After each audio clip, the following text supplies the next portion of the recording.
주중에 장로님 한 분이 저에게 전화를 하셨습니다. 목사님, 온라인으로 예배 잘 드리고 있고요. 은혜 많이 받고 있습니다. 아, 그러세요? 하나님의 은혜입니다. 감사하네요.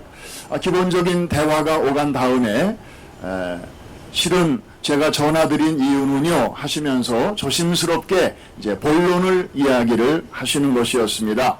목사님, 지난 주일날 광고를 들으니까 다음 주일날 교회 문을 열 텐데 4개월 만에 교회 문을 열면서 리더들만 오라고 하시니까 저는 장로니까 다 이해를 하는데 우리 일반 교우들 중에 혹시나 나도 가고 싶은데 왜 우리는 못 오게 하나, 이 교회는 아직도 사람을 차별하나, 혹시 그런 생각을 할 것 같아서 제가 걱정스러워서 목사님께 전화를 드렸습니다. 제가 그 장로님 말씀을 이렇게 듣고 보니까, 그리고 일반 성도님들의 입장에서 잠시 생각해 보니까 충분히 그럴 수 있겠더라고요. 왜 리더들만 오라고 했는지 그 배경과 이유에 대해서 충분히 설명하지 않고 그냥 광고에 리더들만 나오시기 바랍니다 이러고 했으니 뭐 당연히 그런 생각을 하실 수 있지 않겠습니까? 사실 오늘 아침에 일부 예배 때도 광고를 통해서 설명을 했습니다마는 리더들을 먼저 이렇게 오시라고 한 이유는 따로 있습니다. 우리가 오래간만에 성전을 다시 열지 않습니까? 우리 예배위원들과 또 뉴 노멀 태스크포스 팀에서 몇 달 동안 잘 준비를 했습니다. 최선을 다해서 안전하게 이제 모실 것입니다. 그러나 하다 보면 또 부족한 점이 나오게 되고 또 불안한 요소가 혹 또 나올 수 있지 않겠습니까? 그래서 우리 교회에 여러 기관에서 수고하시는 리더들이 먼저 나와서 예배를 드리면서 혹시 그런 미흡한 부분이 있으면 교회가 또 보완을 하자. 그래서 3주 후에 우리 온 성도님들이 마음 놓고 그분들이 안전하게 예배 드릴 수 있도록 선발대로 이제 리더들이 오시는 것입니다. 그래서 사전 점검을 이분들이 미리 하시는 것입니다. 누구를 위해서? 이제 그 다음에 오실 우리 모든 교우들을 위해서. 이해가 되시면 아멘. 이해가 되시면 크락션. 할렐루야. 아유, 잘 통하네요. 네. 그래서 앞으로 이제 우리 자녀들도 올 것이고 연세 많으신 분들도 오셔야 되는데 우리가 모든 필요한 부분들을 이제 좌석 제도부터 또 소독하는 것부터 열 감지하는 것부터 우리가 한 번도 안 해본 일을 이제 하는 거기 때문에 그렇게 리더들이 그 짐을 먼저 지는 것입니다. 이렇게 자세히 배경과 이유를 설명해 드려야 교회가 사람 차별해서 그런 게 아니고 정말 저렇게 깊은 생각에서 오는 것이로구나. 우리를 배려해서 그런 것이로구나. 비로소 이제 이해를 하시게 됩니다. 일반 성도님들은 절대로 오면 안 되냐고요? 그렇진 않습니다. 다음 주부터라도 얼마든지 오실 수 있습니다. 환영합니다. 그러나 여러분들이 미리 주중에 교회로 전화를 하셔서 제가 이러이러한 사정에서 좀 예배에 참석하고 싶습니다. 이렇게 미리 연락만 주시면 교회에서 여러분들을 위해서 얼마든지 자리를 마련하겠습니다. 여러분, 소통이라고 하는 것은 한마디로 상식적인 차원에서 서로 통하는 것입니다. 그런데 오늘날 우리가 안고 있는 큰 문제는 서로 잘 안 통한다는 데 있습니다. 한국 사람이 영어를 잘 못 알아들어서가 아니고 또 미국 사람이 한국말을 잘 못 알아들어서가 아닙니다. 그건 우리가 이해할 수 있습니다. 그러나 같은 말을 쓰는데도 가정에서도 남편과 아내 사이에 잘 안 통할 때가 있고요. 부모와 자식 사이에 한 지붕 밑에 살면서도 잘 안 통할 때가 있지 않습니까? 오죽하면은 로또 부부라는 말까지 있겠습니까? 여러분, 시집살이가 아무리 힘들어도 시집 식구 중에 정말 내 마음을 잘 이해해주고 내 말을 잘 들어주는 식구가 한 명만 있어도 그 시집살이 할만할 것입니다. 그런데 그렇지 않아도 시집살이가 쉽지 않은데 뭐 전혀 내 사정을 알아주는 사람이 한 명이라도 없다고 하면 그야말로 큰 고통이고 아픔일 것입니다. 그래서 오늘 설교 제목이 방언과 소통입니다. 좀 특이하죠? 한번 따라 하십시다. 방언과 소통. 도대체 이 두 가지가 무슨 상관이 있는지 한번 잘 들어보시기를 바랍니다. 오늘 말씀은 바울이 3차 전도 여행 중에 에베소를 방문했을 때 있었던 일입니다. 사실 2차 전도 여행 때 에베소를 한번 방문했었죠. 그리고 3차 때 다시 방문을 한 것입니다. 여러분, 에베소 가보신 분들은 아시지만 대단합니다. 그 당시에 아시아의 로마라고 불리워졌습니다. 그리고 에베소 사람들은 아테네 사람들처럼 여신을 섬기고 있었는데 바로 풍요를 상징하는 아데미 여신이었습니다. 또한 그 도시에는 2만 5천 명을 수용하는 야외 음악당이 있었습니다. 여러분, 2000년 전입니다. 그때 지어진 음악당인데 얼마나 훌륭하게 지었는가 하면 무대에서 누가 동전 하나 땡그랑 떨어뜨리면 그 소리가 저 객석 저 뒤에 끝까지 마이크 없이도 그냥 들렸다는 것입니다. 그만큼 에베소는 경제적으로 풍요롭고 그리고 두란노 서원이 있어서 거기에 자그만치 15,000권 정도의 장소가 있을 정도로 문화 수준과 지식 수준이 높았습니다. 그런데 하나님을 모르는 사람들이 많이 살다 보니까 하나님 대신에 부적 또 정술 이런 미신이 또 성행했던 도시였습니다. 한마디로 말해서 이 에베소는 복음을 전하기가 결코 만만치 않은 그런 곳이었습니다. 그런데 바울이 그 에베소를 두 번째 방문했을 때 어떤 제자들을 만났다. 오늘 성경은 그렇게 시작하고 있습니다. 사실 에베소는 아볼로가 복음을 전했던 그런 도시였습니다. 따라서 바울이 지금 만난 그 어떤 제자들은 바울의 제자가 아니었고 아볼로가 복음을 전했을 때 그 복음을 들었던 제자들이었습니다. 분명히 예수 믿는 사람들인 건 맞는데 바울이 볼 때 어딘가 모르게 좀 이상했습니다. 표정이 굳어 있고요. 좀 편안하지가 않았고요. 정말 성령의 사람들의 냄새가 별로 나지 않았습니다. 그래서 바울이 묻습니다. 당신들은 믿을 때 성령을 받았습니까? 그랬더니 의외의 대답이 나오는 것이었습니다. 우리는 성령에 대해서는 한 번도 들어본 적이 없다는 거예요. 그러면 무슨 세례를 받았습니까? 그랬더니 요한의 세례만 받았을 뿐이라는 거예요. 바울이 놀라기도 하고 답답하기도 해서 이제 이들에게 주 예수의 이름으로 세례를 베풀었을 때 그들이 이제 그동안 이렇게 억눌려 있던 분명히 자기들이 죄인이라는 것은 아는데 예수의 십자가와 부활 사건을 통해서 우리의 죄가 영원히 사라졌음을 제대로 알지 못하고 요한의 세례, 회개의 세례만 알고 있었기 때문에 이 예수님의 세례를 받은 후에 이들은 자유함을 느끼게 되었습니다. 뿐만 아니라 바울이 그들에게 안수할 때에 12명쯤 되는 이 제자들에게 공통적으로 놀라운 일이 일어나게 되었는데 한번 따라 합시다. 방언도 하고 예언도 하니라.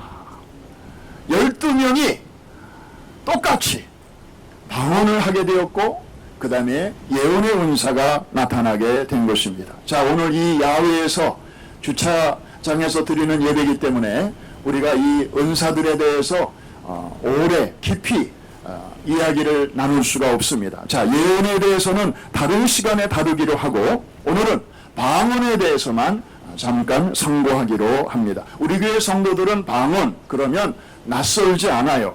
내가 방언을 하느냐 못하느냐에 관계없이 어색하지 않습니다. 왜냐하면 우리 교회는 오순절 신앙을 지닌, 그래서 5가지 DNA 중에 이 오순절 신앙이 엄연히 들어가 있는 오순절 교회이기 때문입니다. 특별히 우리의 신앙 고백은 복음서나 사도행전에 나타난 놀라운 성령의 역사가 그 시대로 끝난 게 아니고 지금도 계속되고 있고 앞으로 주님 오시는 그날까지도 계속될 것을 우리는 믿습니다.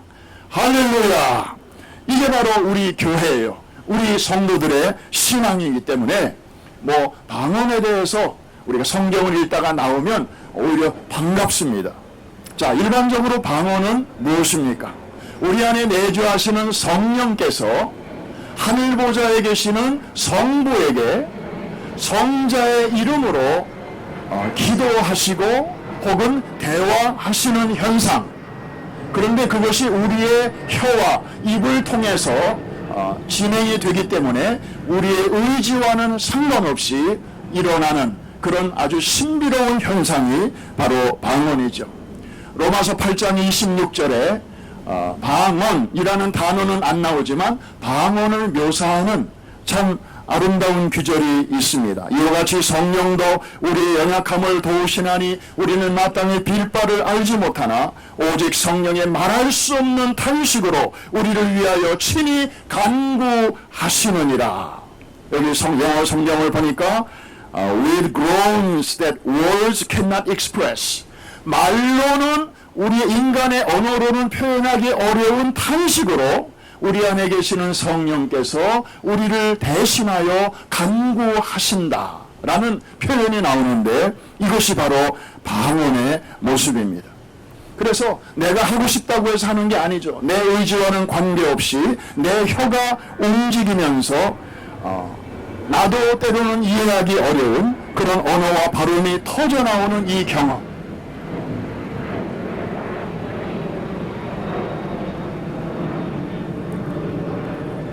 드라이브인 예배 드리니까 또 이런 비행기 소리도 들을 수 있고 참 너무 좋네요.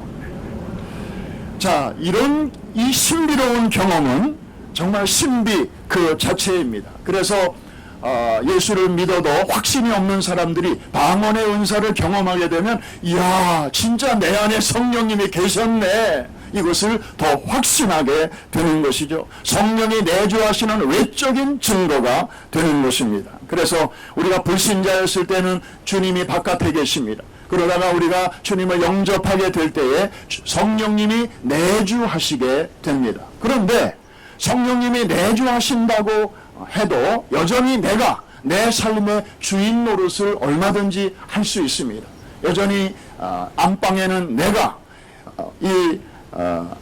운전석에는 내가 앉아있고 성령님을 이 조수석에다가 얼마든지 모셔놓을 수 있죠. 그래서 내가 가고 싶은 대로 마음대로 가다가 좀 어려운 일이 생기면 그때서야 비로소 주님 좀 도와주세요, 우리가 이렇게 찔끔찔끔 기도하는 이게 바로 초신자의 삶입니다. 그러다가 어느 순간 처음으로 성령 충만함을 우리가 경험하게 되는데 그것이 바로 이제 핸들에 성령님이 앉게 하고 나는 조수석으로 밀려가는 것입니다.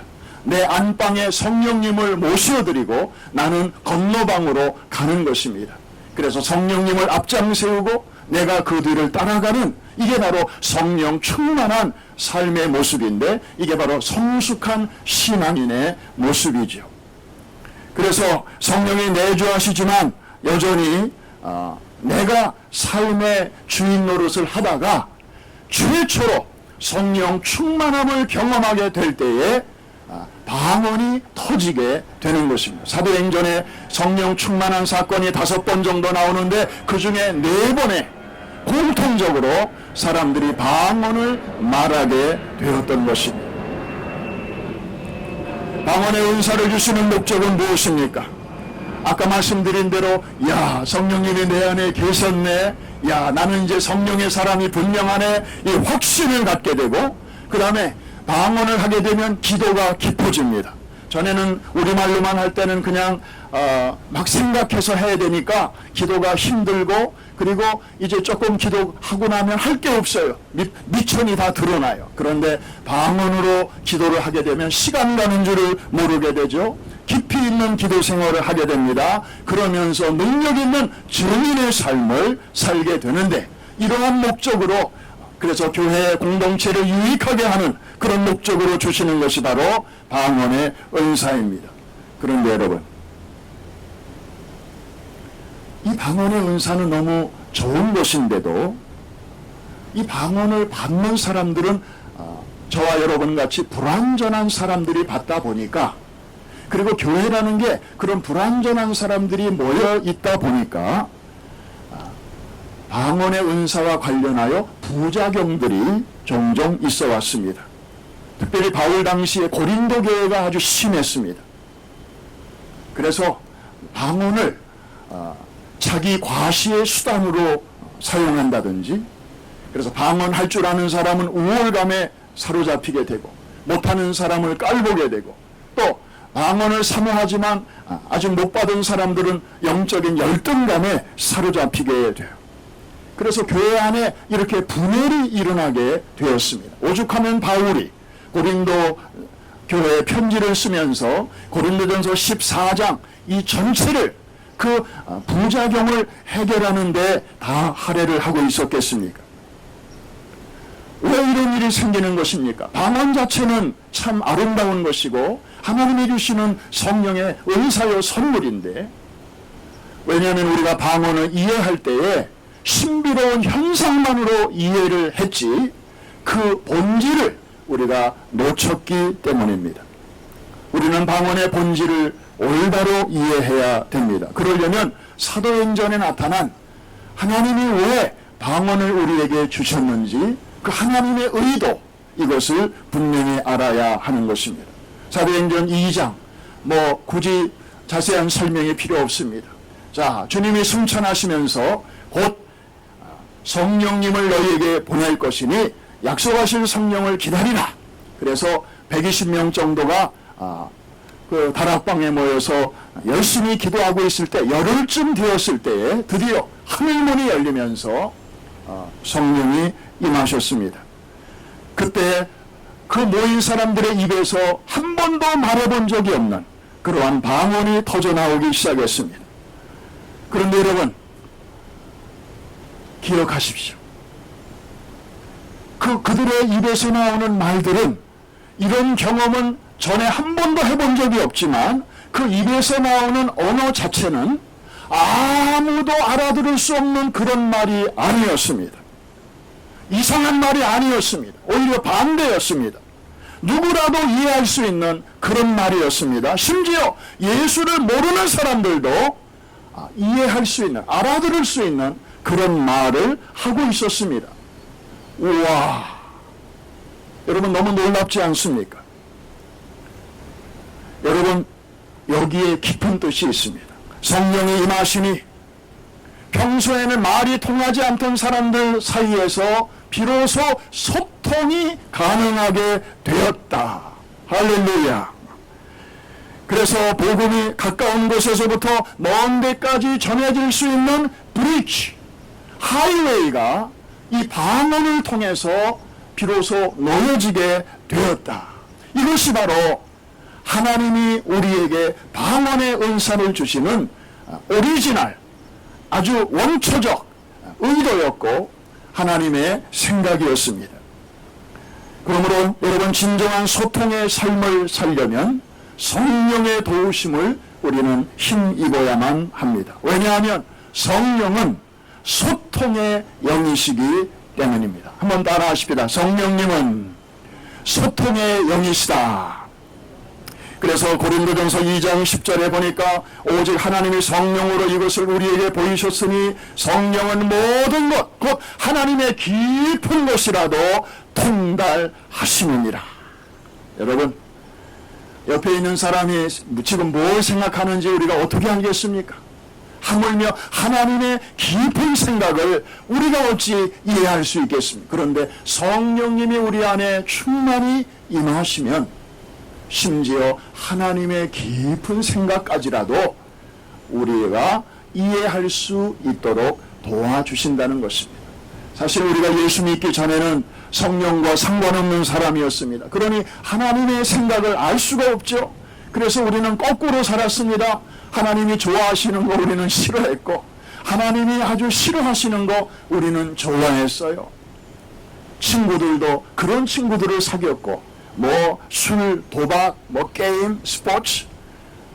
그런데 주일날 뭐 교회 가서 예배드리고 뭐 헌금하고 이런 거 아주 싫어했어요. 그런데 성령님이 들어오시고 또 성령님을 따라 생활하다 보니까 친구 관계도 정리가 되고 취미도 정리가 되고 기호가 정리가 되고, 그러면서 아직도 갈 길이 멀지만 정말 하나님이 기뻐하시는 거, 나도 잘 못하지만 남은 인생이라도 그렇게 한번 살아야 되겠다. 이게 바로 우리 안에 내주하시는 성령의 역사인 줄로 믿습니다. 사랑하는 성도 여러분, 성령님은 이렇게 막혔던 것을 뚫어주시는, 그래서 소통케 하시는 그러한 영이십니다.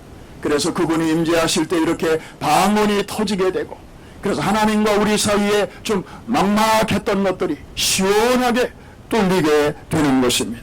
그리고 오순절 사건 때에 사람들이 방언을 하면서 천하 각처에서 모여온 사람들이 자기네 나라 말을 하는 것을 들으면서 너무나 신기해하고, 거기서부터 막 대화가 시작이 되고 관심이 생기게 되고, 그래서 복음이 예루살렘으로 시작하여 사마리아와 온 유대와 땅끝까지 이르르게 되는 그러한 출발점이 되었던 것입니다. 사랑하는 성도 여러분, 위로 그리고 아래로 소통의 사람 되시기를 주의 이름으로 축원합니다. 우리 장경동 목사님 스타일로 우리 네 박자로 한번 해볼까요? 제가 먼저 하고 그 다음에는 여러분들이 한번 해보시기 바랍니다. 자, 방언도 하면서 사람들과 소통도 잘하면 1등. 방언은 하는데 사람들과는 소통이 잘 안 되면 2등. 방언 못하는데 사람들과 소통을 잘하면 3등. 방언도 못하고 소통도 잘 못하면 4등. 자, 이제 여러분들이 합니다. 시작.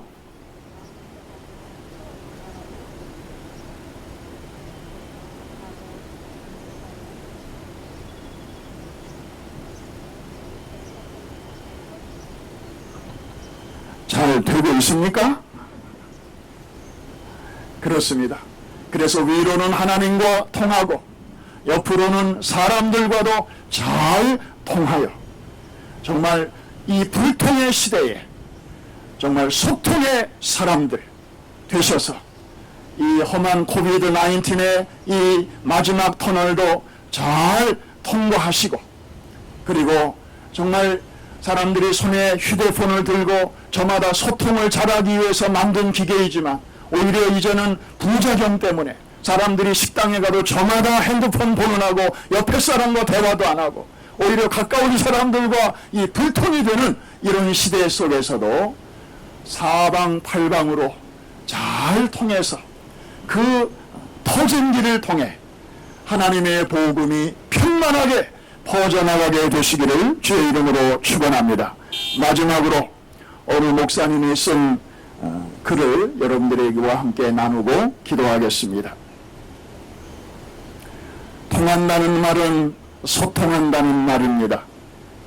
우리가 사는 세상에는 융통성을 발휘하시고 세상의 나쁜 것들과는 먹통이 되시고 슬픈 자를 만나거든 애통하시고 기도에는 관통하시고 은사에는 능통하시고 신앙은 정통으로 하시고 축복은 유통을 시키시고 성경은 달통하시고 주님과는 늘 교통하십시오.